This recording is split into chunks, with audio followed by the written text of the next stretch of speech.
অন্তঃসত্ত্বা স্ত্রীকে কুপিয়ে খুন স্বামীর। স্ত্রীকে ধারালো অস্ত্র দিয়ে কুপিয়ে খুন করার অভিযোগ উঠল স্বামীর বিরুদ্ধে। শনিবার ভোররাতে ঘটনাটি ঘটেছে নদিয়ার রানাঘাটের অন্তর্গত গাংনাপুর থানার অনন্তপুর এলাকায়। সূত্রে খবর, শনিবার ভোররাতে আনুমানিক 3:45 নাগাদ অনন্তপুর এলাকার বাসিন্দা এক যুবক নিজের অন্তঃসত্ত্বা স্ত্রীকে ধারালো অস্ত্র দিয়ে আক্রমণ করে। এরপর ঘটনার ছেলের বৌমার ঘরে চিৎকার চেঁচামেচি শুনতে পেয়ে ওই গৃহবধূ শ্বশুর ও শাশুড়ি ছুটে গিয়ে জানালা দিয়ে দেখেন ঘরের মধ্যে রক্তাক্ত অবস্থায় পড়ে রয়েছে তাদের বৌমা। ঠিক তারপরেই ওই ব্যক্তি জানালা ভেঙে ভেতরে ঢুকে রক্তাক্ত বৌমাকে উদ্ধার করে রানাঘাট হাসপাতালে নিয়ে এলে কর্তব্যরত চিকিৎসকরা তাকে মৃত বলে ঘোষণা করে। তবে কী কারণে এই খুন তা নিয়ে ধোঁয়াশা রয়েছে পরিবারের। পুলিশ সূত্রে খবর, মৃত গৃহবধূর নাম রিয়া দাস। ঘটনার পর থেকেই পলাতক স্বামী গৌরাঙ্গ দাস। তার খোঁজে সন্ধান চালাচ্ছে গাংনাপুর থানার পুলিশ প্রশাসন।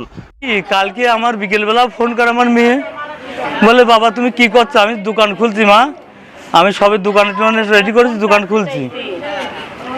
এবার বলতে ঠিক আছে বাবা, তাহলে তুমি দোকান খোলো, আমরা আনন্দে আছি। এবার রাত্রি ওরা খাওয়া দাওয়া করে শুয়েছে না কি করেছে তাও কিচ্ছু জানি না। এইবার ভোরবেলা আমাদের ফোন করে, বেলা 5টা, সকাল 5টা বাজে।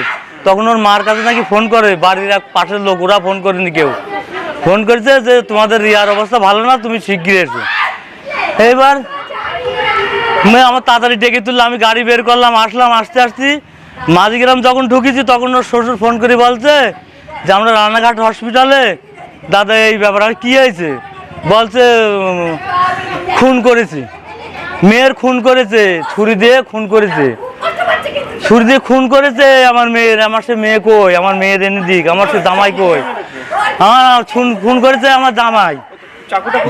কোথায় পেরেছে জানি, ওই চাকু পেটে বেড়েছে, দেখে আসেন, সব দেখা যাচ্ছে। ওই সব ওই জানে, শ্বশুর শাশুড়ি আছে বসে। এখন সেইটাই তো শোনার দরকার, আমি সেটাই তো জানি না। কি ঘটেছিল? রাত 3:30 সময় মানে বৌমা, আমার বৌমা হয়, বৌমা চেয়েছে ও মা বলে। তারপরে আমরা উঠেছি, আমরা দুজনে স্বামী স্ত্রী, দুটো খোপের পাশাপাশি দুটো খোপ। আমরা থাকি ডান দিকে, ওরা থাকে বাড়ি থাকে। তারপরে আমরা ঘুমে তুলছি, ওঠার পরে দরজা ডাকাচ্ছি, দরজা খোলো। বৌমার নাম রিয়া, রিয়া দরজা খোলো। আমার ছেলের নাম ডাকুন না রিপন, রিপন দরজা খোলে না। লাস্টে আমার কাকা, ছোটো কাকা আসলো, সবাই চেঁচামেচি নিল।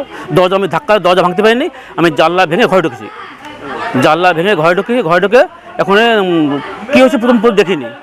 তারপরে আমি কী হয়েছে আমি সব বাবাই বলে ডাকি। বাবা কী হয়েছে? তারপরে কথা বলে না, ছেলেও কথা বলে না, আর বৌমা কথা বলে না। পরে বৌমা খালি তাকাচ্ছে, কী হয়েছে? আমি বলো কী হয়েছে বলো।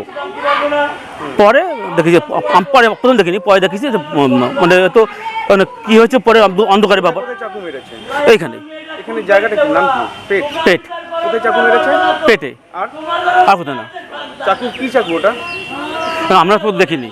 চাকুটা কে মারলো? এখন তাও দেখিনি, কারণ স্বামী স্ত্রী দুজন ঘরে ছিল। এখন দুজনের মধ্যে যে যা হয়েছে দুজনের মধ্যে হয়েছে। জামাই আপনার ছেলে কোথায় এখন? গাংনাপুর থানায়। গাংনাপুর থানায় ছেলে? হ্যাঁ। আর মেয়েকে কে আনলো এখানে? আমি আমার বাড়ির লোক আর আমার কাকিমা। মেয়েকে হসপিটালে এনেছি। কি মনে করছেন এই ঘটনায়? কারণ কি বলতে, পোস্টমর্টমের পরে বলা যাবে কীভাবে হয়েছে, আমি তাছাড়া কিছু বলতে হবে না। মেয়ের বয়স কত? 18 হ্যাঁ, মানে 17 প্লাস 18 রানিং। মানে আপনারা কি দেখাশোনা করে এনেছেন? হ্যাঁ। আপনার নাম? আমার নাম গোবিন্দ বিশ্বাস। কোথায় বাড়ি?